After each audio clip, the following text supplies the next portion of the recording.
When thinking about the most controversial video games of all time, your mind probably goes to places like Postal or Manhunt, or even the you should have never seen this hot coffee minigame in Grand Theft Auto San Andreas. Whoa, barely 10 seconds in and I've already lost my monetization. Hit the subscribe button and the like button, guys. I'm gonna need it. Regardless, that's not what we're going to be talking about today, because as controversial as all of those games were, they were attached to 18 rated games. Nope. Today we're going to be looking at the Secret Writers Society, a game you've probably never heard of because it was an edutainment game. You know the ones, games made to help your kids get better at math and stuff. The sort of thing LGR talks about but virtually nobody else on the platform can get away with. Regardless, the important thing to take away from this is that it was designed for kids. You see, in this seemingly normal edutainment game designed to help you with your grammar and punctuation, when playing on a Mac, you will eventually find yourself presented with a screen that allowed you to type in whatever you want and then have the computer read it back to you. Don't forget to subscribe to Slug Game Room. By 1998 standards, this was still a relatively new and exciting thing to play with that obviously the cool kids are going to be misusing when they type in words like or or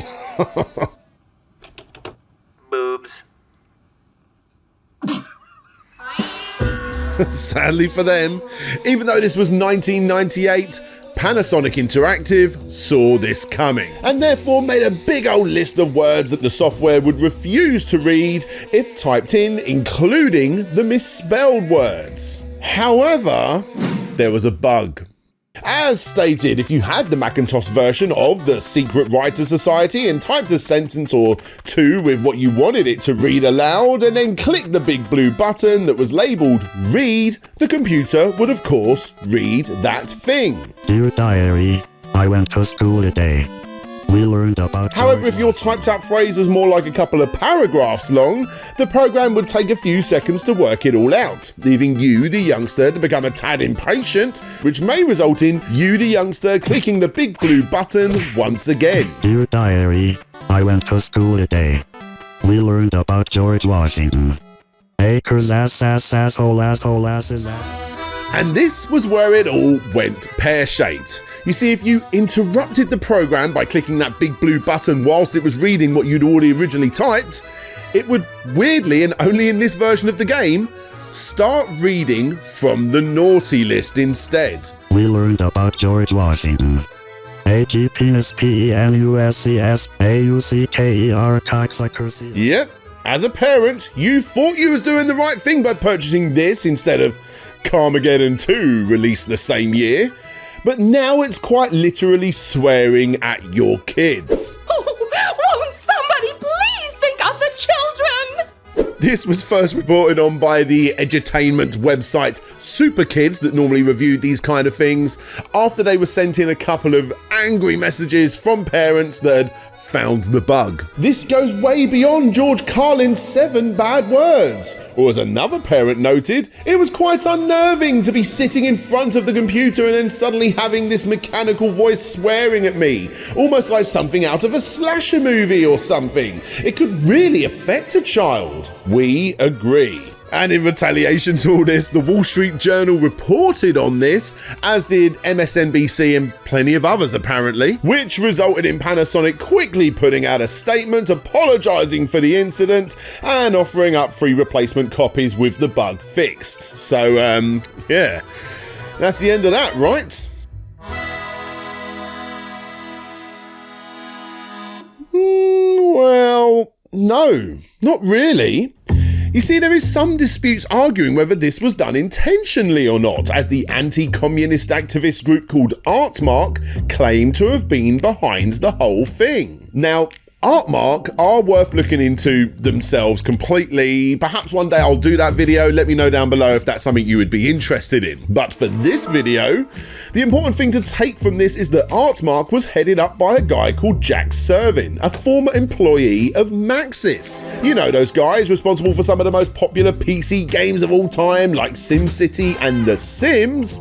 Well, as a former employee working on the lesser-known Simcopter, Jax remembers his time at the company not so fondly, constantly getting pushed to do non-paid overtime, crunching away, and weirdly enough, constantly getting asked to put scantily dressed women in the game. And his response to this was to put scantily dressed men in the game that on specific dates, those including his birthday, Friday the 13th, and several others, would all just randomly start to seek out each other and start making humping and groaning noises.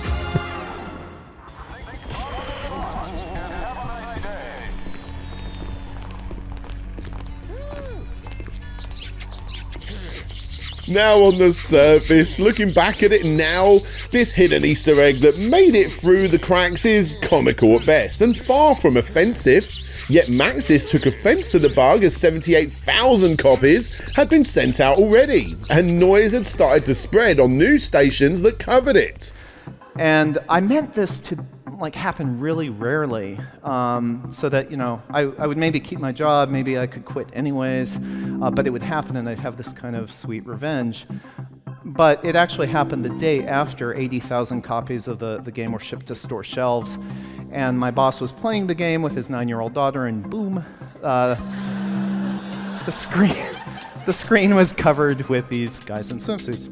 Because of this, Maxis put out an apology, updated the game, and of course, fired Jax.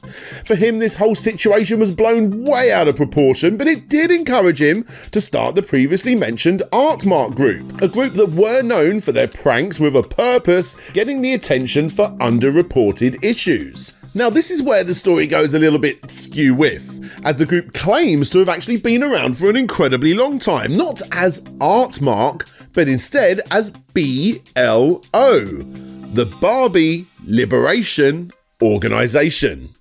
Hi, I'm Teen Talk Barbie, the spokesdoll for the BLO.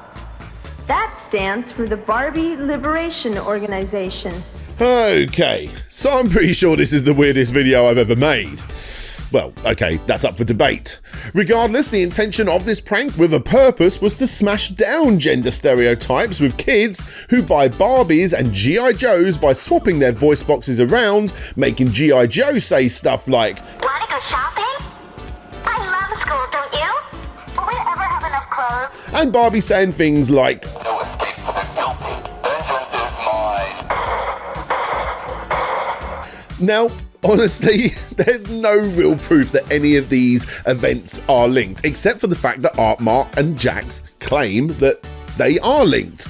However, it's up to you guys to decide if you want this journey to start with Barbie or a couple of years later with Simcopter. Because how does this all connect together? Well, for the longest time, it was Artmark who claimed to have paid $1,000 to add in the swearing at your children bug to the Secret Writers Society game. The problem was, this was never confirmed either. Maybe because that programmer would never admit to accepting that money, or maybe because it was all a big fat lie. Phil Salvador is the guy who was deserving of all the praise with finding the offensive early copy of the game and then uploading it to the Internet Archive. Thank you, Phil. And Phil was also the guy who supposedly interviewed a supposed member of the Artmark group who supposedly said that their involvement was a lie because supposedly all press is good press. And what has happened to Barbie? She's the talk of G.I. Joe. Come home! Direct fire at that Cobra Squad! Let's make plans for the weekend! For a programmer to add homoerotic content to Simcopter, a computer-based video game. Nearly 80,000 altered copies made their way to the homes of consumers.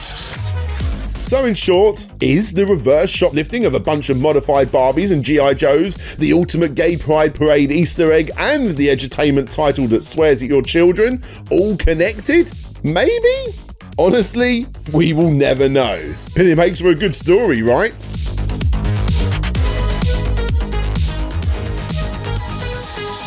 nothing sacred. If protesters can tamper with the voices of children's icons, what can be next? Hey there guys, thanks for checking out the video. That was a weird one. I had no idea which angle I was going to go with that one, but yeah, I enjoyed researching that. That was a serious rabbit hole. Now, this is the part of the video I'd like to give a massive shout out to all of my Patrons and all of my YouTube members. They're going to get access to all of these videos very, very soon, but after tomorrow, because tomorrow, ladies and gentlemen, the 4th of December, I am 40 years old. Oh my god, it's the big 4-0. So yeah, I'm having a day off tomorrow, but after that I'm working on all of these videos which are already recorded, and I'm going to be getting them out to all of my patrons and YouTube members. And if you guys want to become patrons and YouTube members yourself, get your names shown down there, get your names shouted out, all that jazz, get access to the password zone, then yeah, there's links down below for you to do that thing. Now let's give a massive shout out, shall we, to all of these patrons and YouTube members that support the show every single month and allow me to do this sort of stuff as often as I do. So thank you guys. Boots and Pup, The Sneaky Ferret, Vitas Varnes, James, The Action Saxon, Roll VP, Jay's Manchild, Clan Bob, Mike Fallin, Nicholas Bertner, Chev Matic, Jabba Al Aiden, Benjamin Guy, Richard Aldergic, Shadow Dragon, Wobbles and Bean, The Wonder Ducks, Dina, Yield Hamburglar, Jeff Mianowski, Bram Perez, Conrad Constantine, Andrew Dalton, Retro to Next Gen aka Lou, Paul Float, Ryan Burford, Casey Samples, VPS Data, Kat Layton, Sir Nilsson, Stephen, Derek Kuda, Akatimo84, John Rogers, Matt Jackson, Ian Quell, Rista, Dina81, Mind of the Unzane, and Vike Echo. Thank you guys so much for your support. Really can't thank you guys enough. But yeah, anyway, I'm gonna go and have a day off for once. But until next time, guys, this is DJ Slope signing out, and hopefully I'll see you all next time in my 40s. Crazy. Hey, look, if you want to support the show as well, there's a link down below to check out the Slopes Game Room soft toy. I should have plugged that earlier on. Damn it. I'm out of here. Catch you later, boys. Bye.